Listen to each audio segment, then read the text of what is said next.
One of the most defining aspects of One Piece that I find goes almost completely undiscussed is how unique its fundamental conflict is among works of fantasy. Now I know this video is called The Philosophy of One Piece, but we have to take a moment to talk about this fundamental conflict first, before we can get into the ideas behind it. So for most works of fiction, and we'll focus specifically on fantasy here, you can usually categorize the conflict into one of two basic categories. Either A, stories where good guys are in charge of society, or B, stories where bad guys are in charge of society. Most shonen manga tend to have a good society for the most part, where the bad guys tend to be some evil force that threatens to ruin the established order, and the heroes have to vanquish that threat. And of course you can see this in all sorts of other popular works as well, stories where the heroes have to prevent darkness from taking over, or criminals causing trouble for society, threatening the world, etc. And then on the flip side, there are countless stories that have the other type of conflict, where the bad guys are in charge of society, the heroes have to rebel against some sort of dark force that has already taken hold. There's an oppressive regime, an evil ruler, it's a dystopia, all very common to see. Now obviously sometimes there are stories where there is bad on both ends, but the story is still usually mainly about one of the two conflicts, so it's more so a primary problem and a secondary problem scenario. Except then you have One Piece. It's the rare series where the conflict really truly is split down the middle. There are two great evils of the One Piece world. Pirates cause terror and chaos as they rampage through islands. They are the villains our heroes must vanquish to protect the established order of good societies. Yet at the same time, the greater society of the world is under an oppressive authoritarian regime that our heroes must rebel against. The forces that threaten to tear society apart, and the force that society must free itself from, make up equal parts of the conflict, and we see this every step of the way. Just when it seems as though Oda is conclusively framing one side as the ultimate evil of the series, he immediately reminds us that the other is just as significant. So keeping in mind that One Piece is really built on a two-sided conflict, with the two great evils of pirates and the world government given equal weight, we can now start discussing the central ideological conflict of the series, freedom versus authority. So at the most basic level, one could read the story of One Piece as essentially an attack on the idea of authority. And in many ways it is. From day one, the primary dichotomy of the series has always been pirates versus marines. The marines are the physical force of the world government. They are the arm of authority that aims to clamp down on freedom-loving pirates, and so the two sides are perpetually at odds with one another. But as much as we see it emphasized over and over again that pirates and marines are complete opposites of each other, that marines are the good guys and pirates are the bad guys, of course in reality we are repeatedly shown that these labels don't really mean anything. One of the very first arcs in the series, Shell's Town, is primarily about communicating this idea to the reader, both through Kobe's realization that marines aren't good simply by virtue of being marines, and Zoro's realization that being labeled a good guy or a bad guy doesn't really change who he is. Nothing mind-blowing, but it sets a good foundational perspective for the reader to always question labels going forward. Because as we continue through the world, we're continually shown that the supposed lines between right and wrong, good guy, bad guy, pirate and marine, really are arbitrary and meaningless. These lines can easily be crossed over and blurred. There are even characters who are part of the world government one day and are pirates the next. So if all these lines and labels are meaningless, why do they exist? Because the people in charge say they exist, and it's by creating these distinctions that the people in charge are able to stay in charge. And so here we get to the real problem Oda seems to be communicating about the concept of authority. First, that whoever has authority always gets to dictate what is right and wrong for everyone else. And second, that those who are in authority aren't in authority because they're the most morally just, they are in authority simply because they have the most power. After all, that's how the world government gained authority 800 years ago. There was a great war that the 20 United Kingdoms won, after which they assumed authority over the world as they had stomped out any opposition. After this, they set about redefining right and wrong in their favor, labeling acts such as seeking knowledge as crimes. Might makes right, history is written by the winners, whoever is in charge can define justice however they see fit. These truths permeate every level of the One Piece narrative beyond just the world government. Through Doflamingo, we are told that whoever wins becomes justice, and through Doflamingo we are shown the story of a pirate who took power by force and rebranded himself as a just king. In Dressrosa, his word is law. He decides what is right and wrong, and anyone who doesn't follow him is a criminal. He showed up as a pirate, but became the authority because he was stronger than the previous authority. Similarly, the Kozuki family was beloved by the people of Wano when they were in power, until a pirate came in and overthrew them. Now children are taught that the Kozuki were evil, and that Kaido isn't a pirate, he's a benevolent protector of the realm. We nearly saw this very transition from pirate to authority take place in real time early on in the story, as Crocodile attempted to take over Alabasta and create a new nation. If he won, he would have become king of a supposed utopia, but because he lost, he went down as a simple criminal. The point we're being shown over and over is that the line between authority and criminal is meaningless. Everything is fluid, nothing is absolute. The winners and losers can swap at any time. Pirates of today could be the Marines of tomorrow. If Whitebeard had won at Marineford, he could have marched up to Marijoa, sat in the big chair, and declared himself and his crew the new, just regime that rules the world. Instead of the Whitebeard pirates, they'd be the Whitebeard government. And so if the nature of authority is so meaningless, then the somewhat controversial question that Oda seems to be raising is why should any greater authority or government be able to dictate what is right or wrong?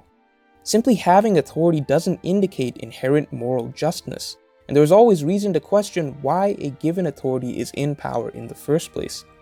This isn't a concept limited to the fictional world of One Piece. Might always makes right in the real world as well. The winners make the rules. Even democracy is a form of might makes right, as the side that has more people, essentially more power, gets to decide what is right for everyone else. That's why the absolute justice that most of the Marines in One Piece so dogmatically uphold is deliberately over the top. It's supposed to hammer into the reader's brains that look, following a code of justice just because a greater authority told you this is right or this is wrong in itself. In contrast, what Oda pushes over and over is that you should think for yourself. Don't accept that authority can decide what justice objectively is simply by virtue of having authority. Essentially, you should think like a pirate. Being a pirate is so heavily romanticized in this story as those who become pirates, for better or worse, are choosing to break free from the system, and instead are living life on their own terms. Not only does this mean that they refuse to obey authority, it also means that pirates don't subscribe to any sort of moral system of right and wrong passed down by authority. The pirate's philosophy is very simple. Live however you want to live, do whatever you want to do. Under this philosophy, right and wrong is simply up to what you personally feel should or shouldn't be done. Freedom to make that decision is all that matters. Which is why in this series we get to follow a refreshingly untethered main cast, who don't really belong to a larger organization, obey any greater authority, have any sort of rules they must follow, or even a set moral code. In every instance, the Straw Hats get to decide for themselves what they want to do. They have complete freedom from moral obligations. They operate purely on their whims and fight for what they happen to care about. Every time they choose to save a life or defend the innocent, it's never because they're supposed to do so as altruistic heroes, it's always their own personal choice. If Zoro feels sympathy for an injured person, he may help him out. If he doesn't really like the injured person, then he won't. Most of Luffy's decisions to help save innocent people are because he just wants to help out a friend. But what you'll never see Luffy do is give some sort of a monologue preaching about what is right or wrong. In fact, Oda has explicitly stated that as a pirate, Luffy will never talk about what justice definitively means.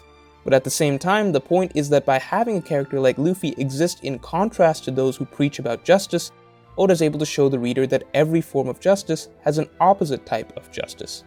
And so if absolute justice is a rigid code of right and wrong as dictated by some authority, then the opposite type of justice seems to be something along the lines of free-thinking justice, where there are no universal laws about right or wrong that people should blindly follow, but rather each dilemma is unique, and it is up to you to decide for yourself what should or shouldn't be done. This is the essence of freedom.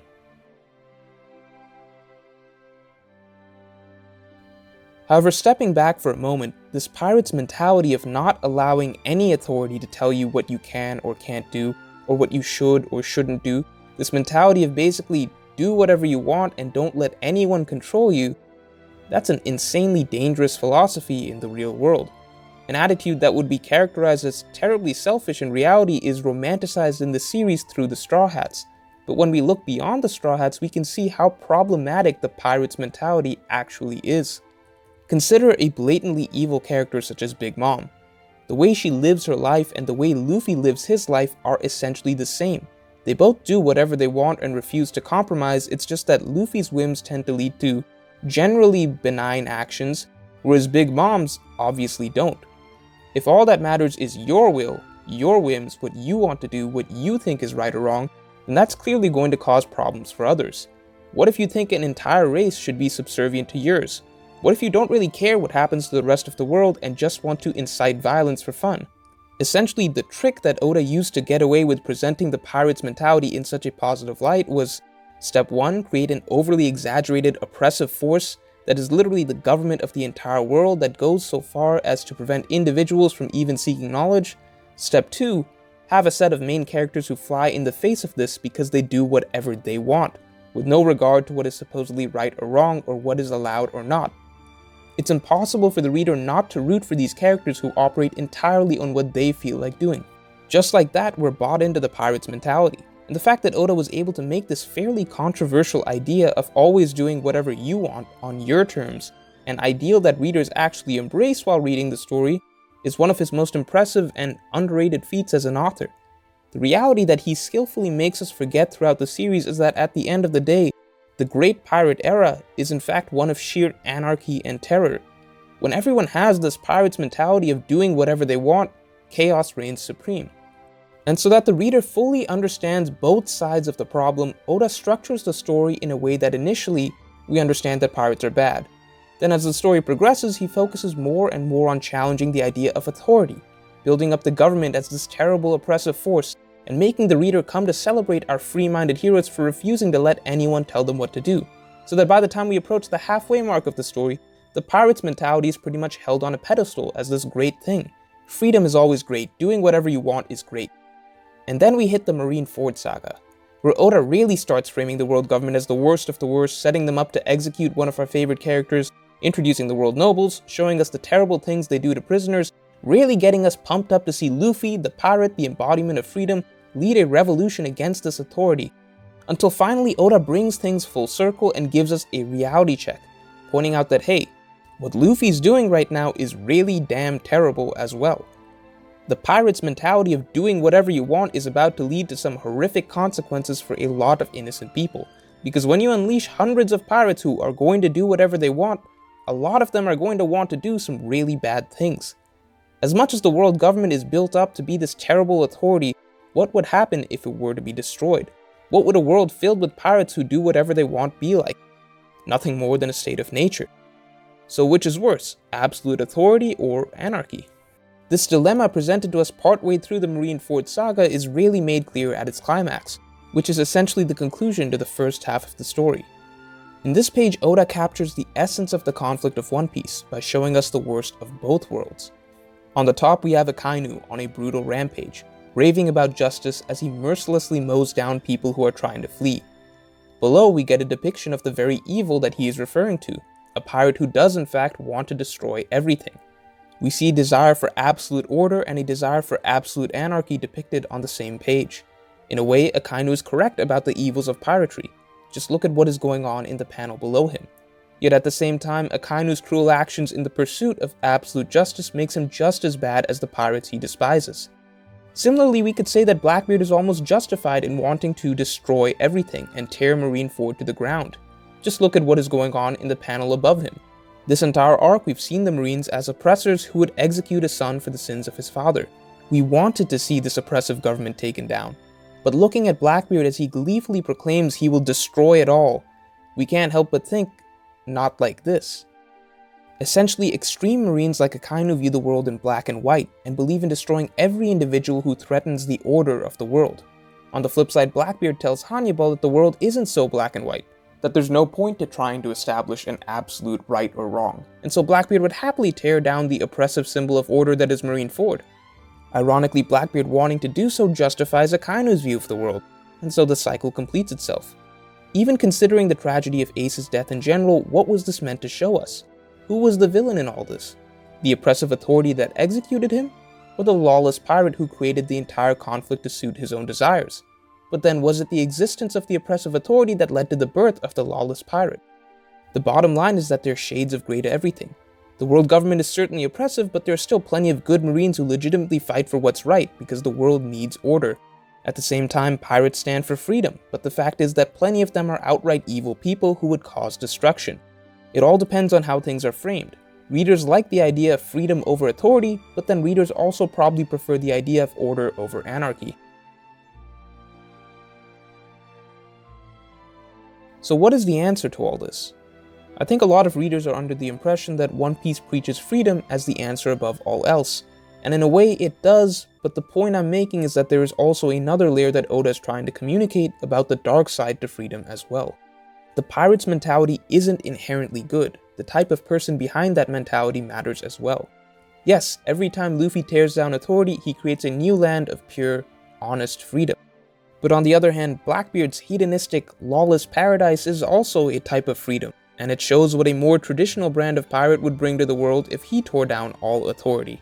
At the same time, not all authority figures are shown to be bad. There are good rulers in One Piece. The problem seems to be with authority that oversteps its bounds and imposes too much control, or its own notions of justice on its people. So considering all that, is the answer that a system of authority and order is okay so long as people are still free to do and think what they want?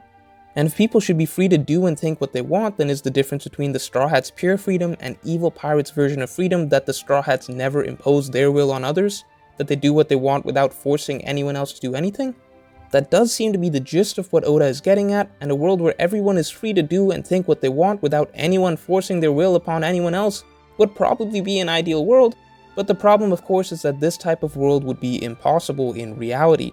If everyone is free to do whatever they want, then some people will naturally force their will on others to take what they want, which means that authority will eventually be needed to keep such people in check.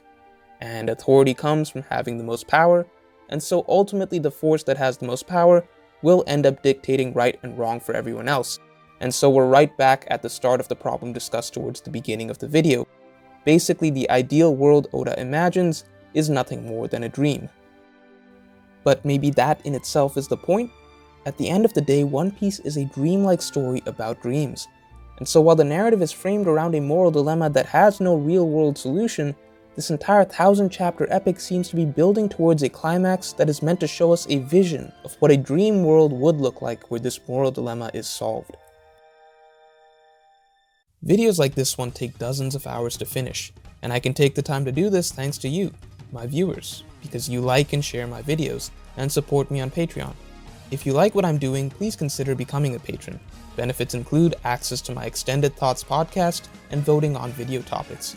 I want to thank YouTuber Ohara for creating the thumbnail, and all my patrons, especially Mikalawa, Simon Fines, Sebastian C., Crimson Crystal, Nicholas Tatum, Ankazar, Lorenzo Linares, Joaquim Tornias, Kingdom's Vice, Mark S., Paul, Omar Mora Gonzalez, Beefy Rhino, Notch Lucci, Lun, Geoff Nettlekoff, Dark Eternal, Patron, Vince T., Michelle Dreyer, Benji Makoto, Schwalbe, Rob Williams, Patrick O'Lund, Isaac G., Laura, Jacob Marn, Wiase, The Rester, Rohanite, Spike SP, Luis Aguirre, and Cliver Mort. And finally, shoutouts to Red X for helping me think through some of the points of this video.